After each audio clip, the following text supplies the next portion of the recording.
Nous disons donc 38 000 une fois, 38 000 deux fois, adjugé au musée des objets africains de San Francisco. Je vous remercie. 38 000 dollars pour un masque qui ne sait même pas dire bonjour? Chut! Tu sais, c'est le seul masque de son espèce. Il a été daté de plus de 2500 ans. Eh ben moi, je serais rudement fier de valoir ce prix-là quand j'aurai 2500 ans.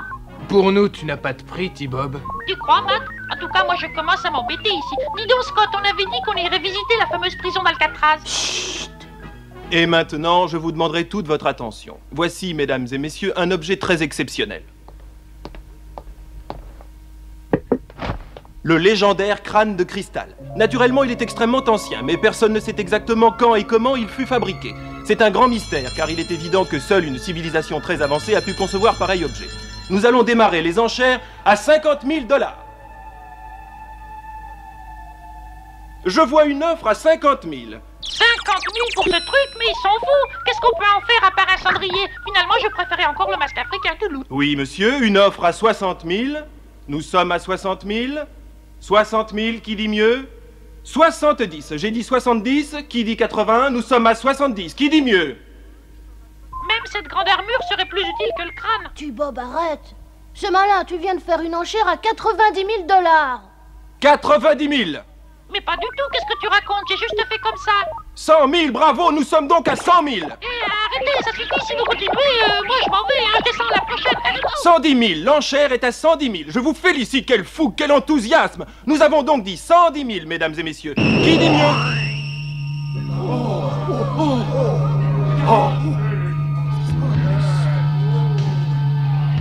Oh là là là!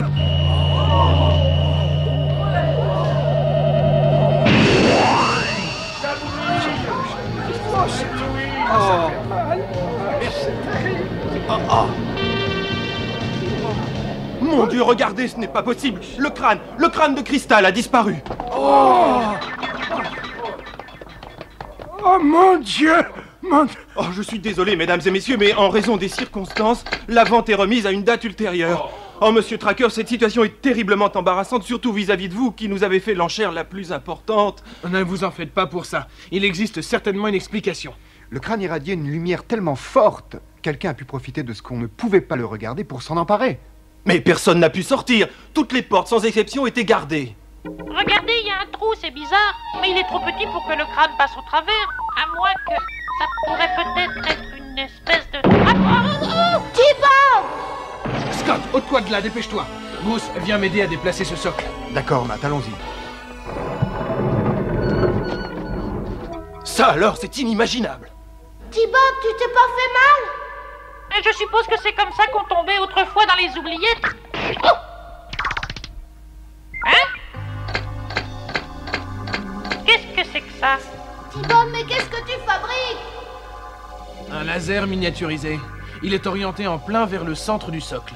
C'est son rayon qui rendait le crâne éblouissant. Regardez, là, on dirait un tunnel. Je me demande où il conduit.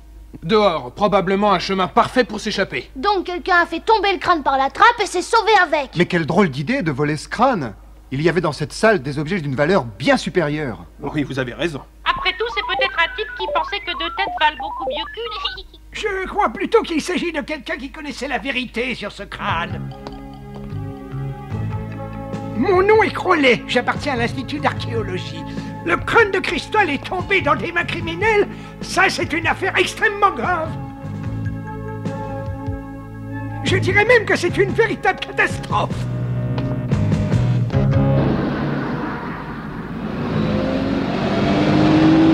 Il faut trouver quelle raison on peut avoir d'organiser le vol de ce crâne.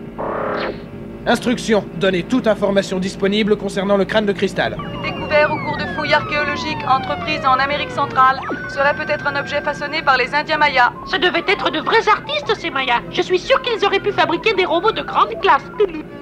Une légende prétend que quiconque met le crâne sur sa tête et regarde par les trous des yeux peut voir à travers la matière.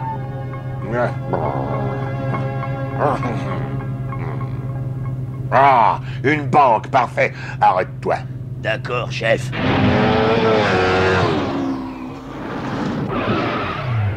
Tout d'abord, frappons un bon coup à la porte.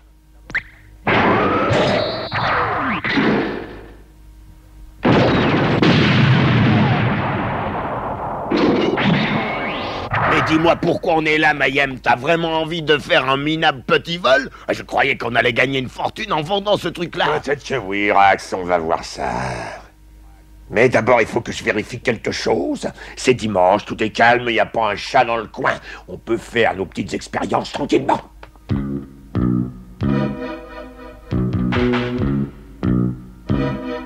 Tu vois, aujourd'hui, ce qui est important, ce n'est pas le fait de braquer cette banque. Ce qui compte, c'est la façon dont nous allons opérer. Bon, alors, voyons ça. Ça marche de cette façon, je pense.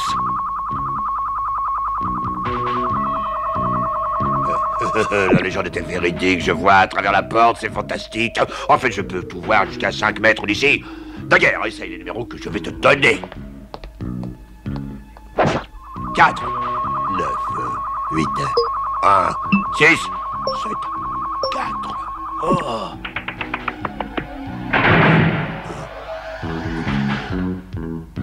Ça alors, j'en suis comme deux ronds de flanc, mais comment est-ce que tu savais? Les ondes lumineuses sont altérées de façon inexplicable en passant à travers le crâne. La nature du cristal, elle aussi, est impossible à déterminer. S'il n'y avait pas les trous, on pourrait au moins en faire un vase de fleurs. Dis donc, Matt, une voiture de sport et une moto garées ensemble devant une banque. Un dimanche. Ça ne te rappelle pas quelque chose? C'est vrai que les agents de Venom ont été vus à San Francisco. Ça vaut le coup de vérifier. C'est ça, allons-y. Pas de blague, les enfants. Vous allez faire un tour avec le funiculaire, compris? Papa, allez viens, Scott. De toute façon, les gens de Venom, moi je les vois, mieux je me porte. Allons plutôt visiter Alcatraz.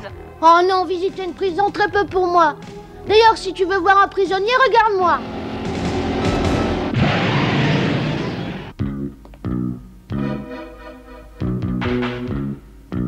Allez, viens, Daguerre, ne perds pas ton temps à ramasser cette ferraille. Mais laisse-moi au moins ramasser encore quelques sacs pour mon argent de poche. C'est pas croyable, ils finissent toujours par se ramener, ceux-là, comme des fourmis au pique-nique. Ces masques, ils nous collent à la peau comme des sangsues. Ouais, soyez pas idiots, on va pas laisser passer une chance pareille. Rax, occupe-toi d'eux. Daguerre, tiens-toi prêt à filer très rapidement.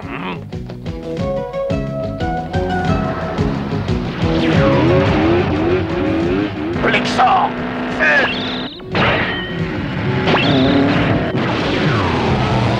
Comment ont-ils su qu'on arrivait? Ils ont ce qu'on pourrait appeler une vue perçante. Je ne vois pas du tout qui c'est, celui-là. Essayons de reconnaître l'autre. Allez, tu vas te tourner, que je vois quelle tête tu as. Le voilà qui revient. Oh, c'est Matt Tracker, le chef de masque, par exemple. Il vaut mieux éviter d'être reconnu. Daguerre, viens, on s'en va.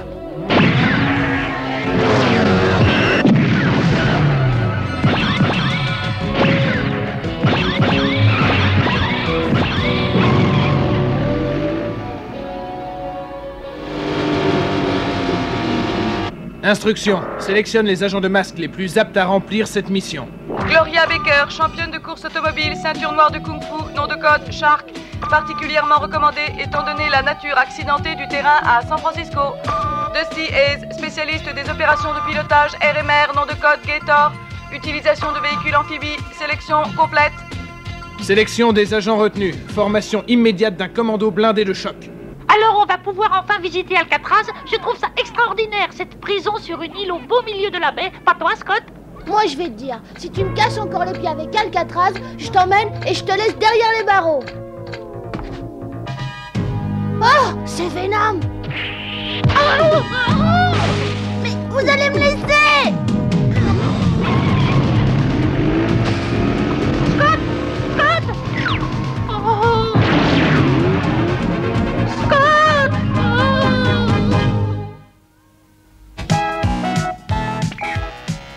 Au secours, masque, police! À moi, la marine, l'armée! Oh, l'affreux! Il a réussi à bousiller ma radio! Zut alors! Il est parti et il a emmené Scott! On n'arrivera jamais à le retrouver! Oh, je ne peux pas rester sans rien faire! Il faut que je fasse quelque chose! Après tout, je suis le robot de Scott! À moi de me débrouiller et j'y arriverai! À l'assaut! C'est T-Bond contre Venom!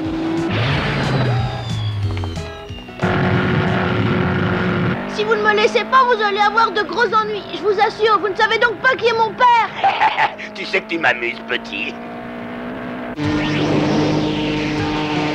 T-Bob, bravo mon vieux, viens m'aider. J'arrive, Scott. Ta-da-da-da-da.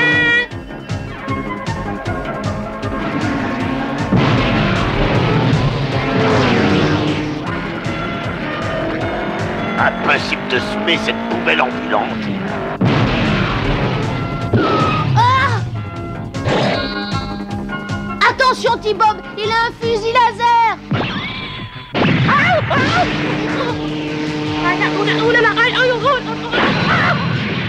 T-Bob! Moi, mon petit bonhomme, j'appelle ça être complètement lessivé. Oh, mes circuits vont être définitivement noyés si ce déluge continue.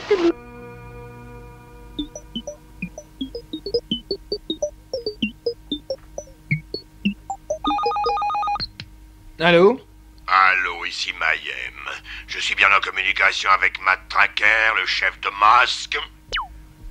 Non. C'est un mauvais numéro. Ça va, Tracker, je sais que c'est vous. Pas la peine d'essayer de me raconter des histoires, ça ne marche pas du tout. La légende disait la vérité. Il a utilisé le crâne pour voir à travers nos masques. Papa! Scott, c'est Scott! Papa, tu m'entends? C'est moi, c'est Scott. Ne les écoute pas, papa, tu es bien plus fort qu'eux. Parfait, mon petit bonhomme. Maintenant, c'est moi qui parle. Tracker, nous tenons votre fils. Il ne m'arrivera rien. Du moins, si vous faites exactement ce que je vous demande. Voici donc quelles sont mes conditions. Premièrement, toute la fortune de la famille Tracker sera dès maintenant à la disposition exclusive de Venom. Deuxièmement, je vous ai donné la liste complète de mes exigences en ce qui concerne l'échange avec Scott. À vous de jouer maintenant, Tracker. Il me semble que cette liste est bien longue. T-Bob. Matt, tu te moques de nous ou quoi? Je vous en prie, pas de questions. Apportez la totalité des masques et tous les dossiers de l'ordinateur ultra secret, y compris ceux qui concernent l'identité des agents de masque et ceux qui révèlent l'emplacement du quartier général. Mais Matt, je ne comprends pas. Et surtout pas d'entourloupe. En se servant du crâne, Mayhem peut facilement vérifier l'authenticité de tous les documents. Matt, si tu donnes à Mayhem ce qu'il demande, ce sera la fin de Masque et il n'y aura plus personne pour arrêter Venom. Ce crâne de cristal, il faut absolument en savoir plus à son sujet. Allons voir ce monsieur Crowley qui était à la fameuse vente aux enchères.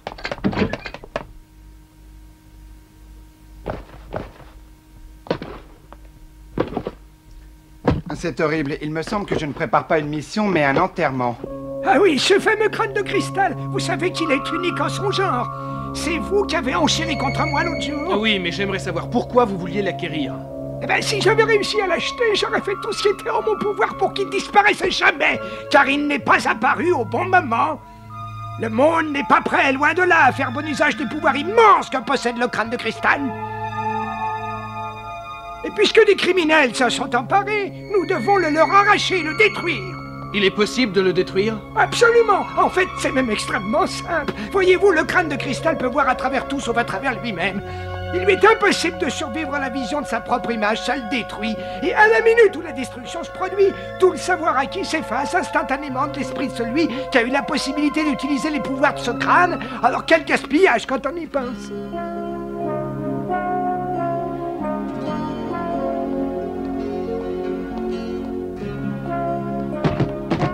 Voilà, Matt, tout y est. Très bien. Mayhem a choisi le lieu de l'échange. Il est convenu que je me trouverai seul sur le pont du Golden Gate à l'aube. La priorité des priorités, c'est naturellement de récupérer Scott. Ensuite, il faudra absolument détruire ce crâne. Je suis sûr que vous réalisez qu'il y va de l'existence même de Masque.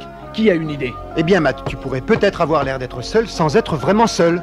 Oh, une seule fois dit quelque chose que je comprenne du premier coup. Bravo, excellente idée, Bruce. T-Bob ferait peut-être l'affaire. Tu pourrais sûrement le modifier et en faire notre cheval de Troie. Eh bien oui, pourquoi pas, après tout. Ça m'arrive de faire le scooter, alors je peux aussi bien faire le cheval.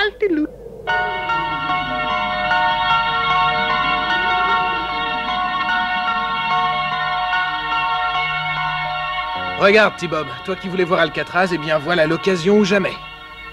Ah, si tu crois que j'ai envie de regarder Alcatraz en ce moment, je suis mort de peur. Oh, à l'idée que tout ça pourrait très mal tourner. Mais non, tout ira bien, haut les cœurs. Ah, tu devrais savoir que je n'ai pas de cœur, Matt. Nous y sommes, Dusty, mais il n'est pas question de faire un geste avant que Scott soit sain et sauf. Bien sûr, Gloria. Quelle barbe de ne pas être masqué, j'ai l'impression de faire un de ces rêves où l'on se retrouve tout nu devant une centaine de personnes. Oh, je n'en peux plus d'attendre, mais bon sang, mais qu'est-ce qu'il fabrique donc?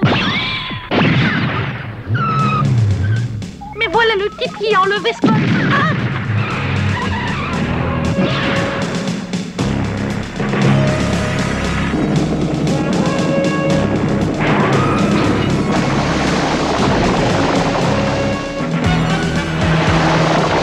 Une bonne petite nappe de brouillard bien épaisse devrait nous aider à régler notre affaire sans problème. Eh, mais qu'est-ce que c'est que ce brouillard?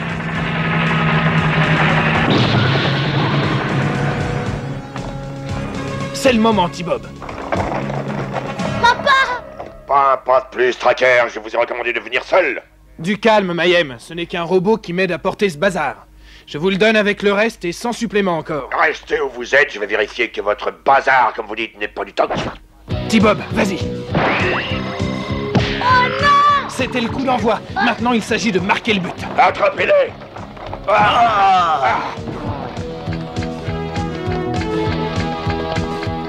Foncez, c'est le moment! Ça, c'est vraiment pas génial, T-Bob. Scott, cours vite à la voiture et appelle l'équipe. J'y vais!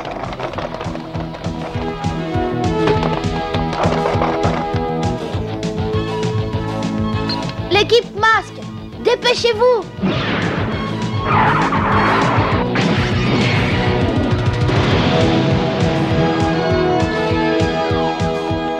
T-Bob, c'est le moment de faire contempler au crâne sa propre image. D'accord, Mac.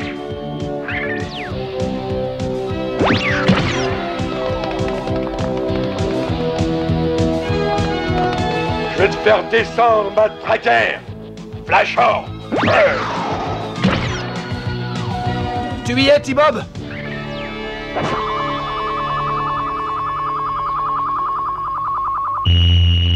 Finalement, j'ai changé d'avis, Mayhem. Tiens, je te redonne le crâne auquel tu tiens tant. Ah, mais ça va exploser! Mais qu'est-ce qu'on fait sur ce pont? Mais il me semblait qu'on était dans une banque. Oh, ces masques. Hé, mais ce sont les sales types de Venom! Papa!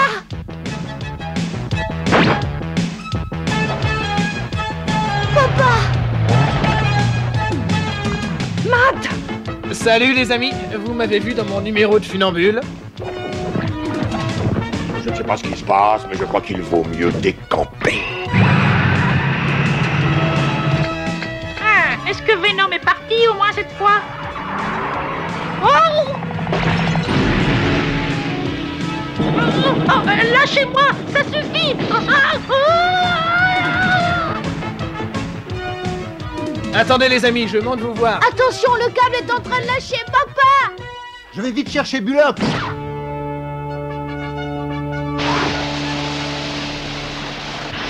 Vas-y, Dusty, c'est le moment! Eh, dis donc, Matt, en voilà des façons de sauter sur mon beau bateau. Vous avez vu? T-Bob a fini par atterrir à Alcatraz, c'est marrant. Très marrant, en effet. Je me fais inonder, ensuite je fais le cheval pour prendre au piège ce bandit de Mayhem, et finalement je me retrouve derrière les barreaux.